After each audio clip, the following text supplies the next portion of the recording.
ان کی دلہن ہے شادمہ خان بنت قدیر خان، عبد القدیر خان۔ دلہن کی طرف سے اجازت شدہ وکیل ہے شاکر علی خان ابن مرحوم حاجی صادق علی خان۔ دونوں کی طرف سے ایک ایک گواہ ہیں۔ گواہ اول مولانا شان قادری ابن آزاد حسین، گواہ دوم ساحر حسین ابن عباس حسین۔ اور ابھی ایجاب ہو چکا ہے، دلہن کی جانب سے دولہے کے لیے قبول کرنا باقی ہے، تو وکیل کا انتظار ہے۔ انشاءاللہ العزیز جلد ہی ہم قبول بھی کر لیں گے، یہ قبول کی محفل کو بھی دیکھ لیں گے انشاءاللہ۔ خطبہ نکاح کے بعد جو ہم نے دولہے کو پڑھایا، یہ ہم سنیوں کا طریقہ ہے۔ آپ کے یہاں پڑھاتے ہیں کہ نہیں معلوم نہیں مجھے۔ دولہے کو جو ہے پہلے کلمہ طیبہ، استغفار، درود، یہ سب پڑھاتے ہیں۔ کیوں؟ یہ نئی زندگی شروع کرنے جا رہا ہے، اور آج جو توبہ کر کے جو کچھ بھی پڑھے گا، اس کے بعد یہ جو کچھ بھی کرے گا اس کی زندگی پر، اس کے بچوں پر اثر کرے گا۔ اسی لیے جب بھی ازدواجی زندگی شروع ہو رہی ہوتی ہے، اپنے پچھلے تمام گناہوں سے ہم توبہ کر لیتے ہیں اللہ کی بارگاہ میں، کلمہ طیبہ پڑھ لیتے ہیں، درود مبارکہ پڑھ لیتے ہیں، تاکہ آج کے بعد سے جو زندگی شروع ہو اس کا اثر ہماری اولاد پر اچھا قائم ہو سکے۔ تھوڑی دیر اب صلاۃ و سلام پڑھ لیتے ہیں، اس کے بعد انشاءاللہ العزیز محفل کا اختتام ہوگا۔ اتنی دیر آپ نے برداشت کیا ہے، 5 منٹ اور برداشت کر لیں۔ انشاءاللہ العزیز آپ کی محفل میں کوئی خرابی نہیں آئے گی انشاءاللہ۔ اور مجھے پتہ ہے ہماری محفل میں وہی لوگ بیٹھے ہوئے ہیں جو پورا فری ہو کر کے آئے ہوئے ہیں، کسی کو کچھ کہیں جانا نہیں ہے، جانا ہے کسی کو انشاءاللہ، گاؤں والے ہیں، اور دوسرا کام کیا ہوتا ہے؟ بس سنیے، حضرت شاہ کرمان ایک بڑے بزرگ تھے، ایک علاقے کے گورنر بادشاہ بھی تھے، ان کی بیٹی بھی بڑی خوبصورت تھی۔ ایک دن انہوں نے مسجد میں دیکھا ایک نوجوان لڑکا عبادت میں مصروف ہے، اور ایسے عبادت کے صبح آیا ہے تو دوپہر میں آتا ہے، تو پھر شام میں، پھر رات کو، اور قرآن پاک کی تلاوت کثرت سے کرتا ہے۔ 25 سے 30 سال کے بیچ کا نوجوان تھا۔ حضرت شاہ کرمان نے اس نوجوان کو دیکھا اور بلایا، کہا کہ بیٹا تیری شادی ہوئی ہے؟ اس نے کہا میں غریب آدمی ہوں، ایک جھوپڑی ہے میرے پاس، اس کے علاوہ کچھ بھی نہیں ہے، مجھے کون شادی کر کے دے گا؟ میں تو اللہ کی عبادت میں اپنا وقت مکمل صرف کرنے کو پسند کرتا ہوں۔ تو حضرت شاہ کرمان نے کہا نہیں، تجھے بھی کوئی بیٹی دے سکتا ہے، کیا تو نکاح کے لیے تیار ہے؟ اس نے کہا ہاں، اگر کوئی مجھ سے نکاح کرنے کو تیار ہے تو میں بھی تیار ہوں، لیکن وہ سامنے والے کو پتا ہونا چاہیے کہ میری ایک جھوپڑی ہے، میرے پاس کچھ ہے نہیں۔ لڑکی کے باپ کو پتا ہونا چاہیے۔ حضرت شاہ کرمان نے کہا ہاں پتا ہے لڑکی کے باپ کو، میں تیرا نکاح اپنی بیٹی سے کرنا چاہتا ہوں۔ جو وقت کے بادشاہ تھے اور ایک غریب آدمی سے اپنی بیٹی کا نکاح کر رہے ہیں۔ اس نے کہا سوچ سمجھ لیجئے، آپ کی بیٹی نازوں میں پلی ہوئی میرے ایک جھوپڑی میں رہے گی؟ حضرت شاہ کرمان نے کہا تو نے میری بیٹی کی تربیت نہیں دیکھی، وہ اگرچہ محل میں رہتی ہے لیکن ہم نے تربیت میں اس کے صرف اور صرف اخلاق مصطفیٰ ڈالا ہے، اسے خاتون جنت کی کنیزوں میں ہم نے بنایا ہے۔ بہرحال نوجوان نے اقرار کر لیا کہ ٹھیک ہے نکاح کر لیتے ہیں۔ دوسرے دن ہی نکاح ہو گیا۔ شام سے پہلے لڑکی اپنے گھر سے رخصت ہو کر اس جھوپڑی میں بھی آ گئی۔ بادشاہ کی بیٹی ایک فقیر کے گھر آئی ہے۔ جب گھر آئی، جھوپڑی میں داخل ہوئی، اپنے نئے دولہے کے ساتھ آج نئی زندگی ہے، دیکھا ایک مٹی کا مٹکا رکھا ہے اور اس پر آدھی روٹی رکھی ہوئی ہے، کچھ بھی نہیں ہے گھر میں، باقی پانی کا ایک مٹکا ہے، اس پر آدھی روٹی ہے۔ دلہن نے آتے ساتھ پوچھا کہ یہ کیا ہے؟ کہا میرے پاس اتنی رقم آتی ہے کہ ایک روٹی میں خرید سکتا ہوں، آج چونکہ شادی تھی محنت کرنے گیا نہیں، ایک ہی روٹی ہے، کل کیا کھاؤں گا، اس لیے میں نے آدھی روٹی بچا لی ہے کل کے لیے۔ تو دلہن نے کہا کہ میرے باپ نے تمہارے ساتھ نکاح کر کے غلطی کر دی، میرے باپ نے تمہارے ساتھ نکاح کر کے غلطی کر دی، میں تیرے ساتھ کیسے رہ سکوں؟ اس نوجوان نے کہا میں تیرے باپ سے پہلے ہی کہا تھا کہ نازوں میں پلی ہوئی بادشاہ کی بیٹی میرے گھر جھوپڑی میں کہاں رہے گی۔ اس خاتون نے کہا نوجوان، نازوں میں پلی بادشاہ کی بیٹی ہونے کا فخر میں نہیں کر رہی ہوں، بلکہ میں تیری اس آدھی روٹی کو دیکھ کر کہہ رہی ہوں میرے باپ نے اس نوجوان سے نکاح کروا دیا جس کو یہ یقین نہیں ہے کہ آج جو آدھی کھلایا ہے وہ کل بھی کھلا سکتا ہے۔ تیرا یقین کہاں چلا گیا؟ جو آج ایک روٹی دے سکتا ہے مولا وہ کل بھی دے گا۔ تو یہ تیرا توکل نہیں ہے جس کی وجہ سے میں نے یہ کہا کہ میرے باپ نے کہاں نکاح کر دیا۔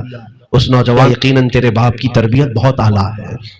جانتے ہو میرے عزیزو، یہ وہی لوگ ہیں جن کی اولاد سے وقت کے قطب پیدا ہوئے، صالحین پیدا ہوئے۔ اسی لیے جب نکاح کے بعد تمہارے اخلاق و کردار اچھے ہوں گے تو اولاد بھی بہت اچھی پیدا ہوگی. تمہیں بغداد شریف کے غوث پاک یاد ہوں گے. کون نہیں جانتا, کون سا علاقہ غوث کو نہیں جانتا. لیکن پتہ ہے ان کے والد ابو موسیٰ جنگی دوست, ابو موسیٰ جنگی دوست, ابو صالح موسیٰ جنگی دوست, ان کا حال یہ تھا کہ ایک جگہ سے یہ گزر رہے تھے, ایک دریا کے کنارے سے ایک سیب بہتا ہوا جا رہا تھا, اس کو اٹھا کے کھا لیا. آدھا سیب کھایا تھا, اس کے بعد احساس ہوا پتہ نہیں کس کا ہے, میں اجازت کے بغیر کھا لیا. ڈھونڈتے ڈھونڈتے گئے کہ اس ندی کے کنارے سیب کا درخت کہاں ہے. جب سیب کا درخت ایک نظر آیا تو ان کو پتہ چلا اسی باغیچے کا یہ سیب ہے. باغیچے کے مالک کے پاس گئے, کہا کہ میں تمہارے باغیچے کے سیب کھا لیا بغیر تمہاری اجازت کے, کیا مجھے معاف کرو گے؟ کون آج کے زمانے میں جاتا ہے معافی مانگنے کے لیے؟ آدھا سیب کیا, یہاں آدھا ٹوکرا کھا کر کے بھی کوئی نہیں جائے گا, مفت میں مل جائے تو. میرے عزیزوں وہ صالح آدمی تھے. جب انہوں نے دیکھا جس کا باغیچہ تھا اس نے دیکھ لیا کہ یہ عام آدمی نہیں ہے, کہا کہ میں ایسے معاف نہیں کروں گا, تو نے آدھا سیب میرا کیسے کھا لیا؟ کہا کیا کرنا ہوگا؟ کہا میرے باغیچے میں رکھوالی کرنی ہوگی, خدمت کرنی ہوگی. کہا ٹھیک ہے مجھے منظور ہے, آخرت کی سزا سے تو بہتر ہے یہاں پر میں رکھوالی کروں. باغیچے میں وہ کام کاج پر لگ گئے.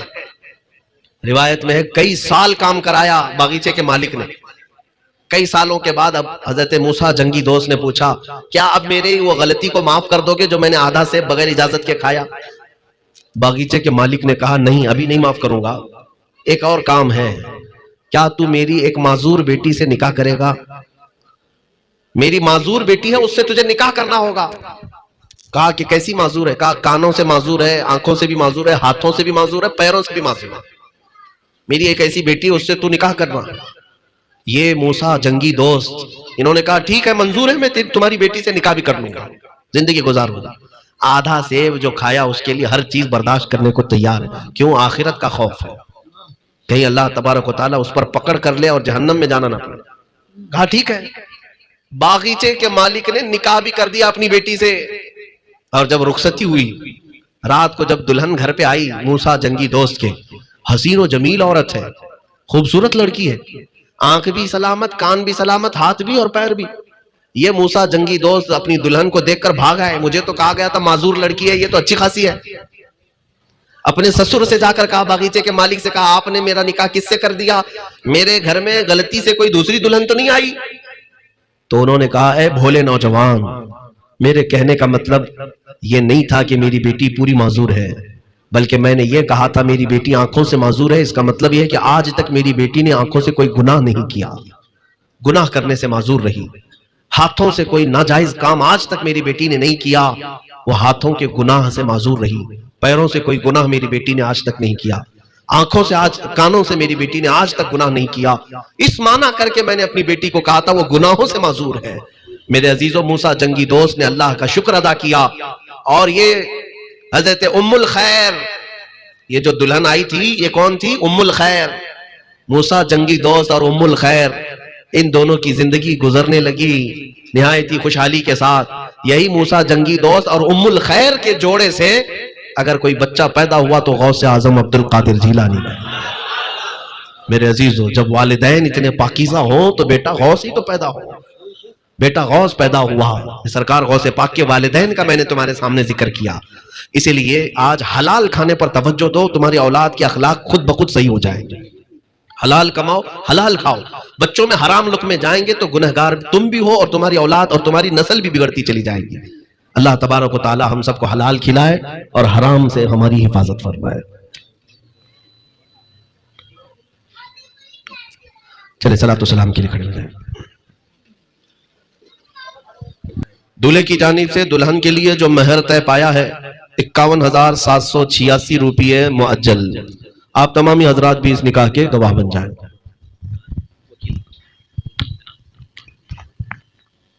وکیل شاکر علی خان آ جائیں.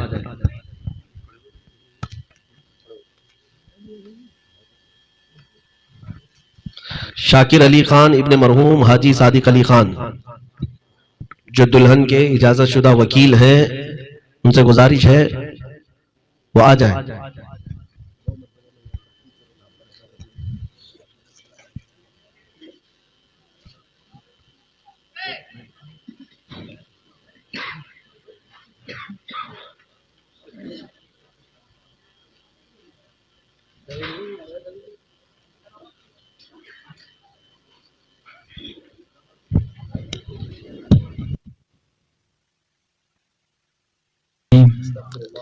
استغفراللہ استغفراللہ استغفراللہ وربی من کل جم واتوب لا الہ الا اللہ محمد رسول اللہ صلی اللہ علیہ وسلم اشہد ان لا الہ الا اللہ وحدہ لا شریک لہ واشہد ان سیدنا محمدً عبدہ ورسولہ آمنت باللہ وملائکتہ وکتبہ ورسولہ والیوم الآخر والقدر خیرہ وشرہ من اللہ تعالی والبعث بعد الموت ورضیت باللہ ربا وبمحمد صلی اللہ علیہ وسلم رسولا نبیا واسلام دینا وبالقرآن کتابا وبالکعبۃ قبلہ وبالمؤمنین اخوہ اللہم صلی علی سیدنا محمد وآلہ وصحبہ وبارک وسلم.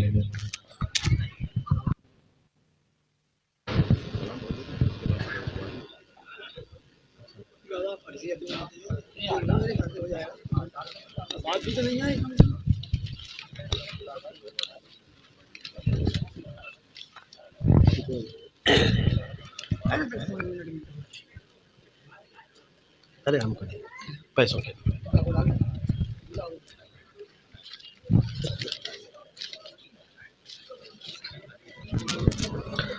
حضرات، نکاح کی تقریب جس میں آپ نے ملاحظہ کیا، ہم نے جو کچھ بھی گفتگو کیا وہ قرآن و حدیث کی روشنی میں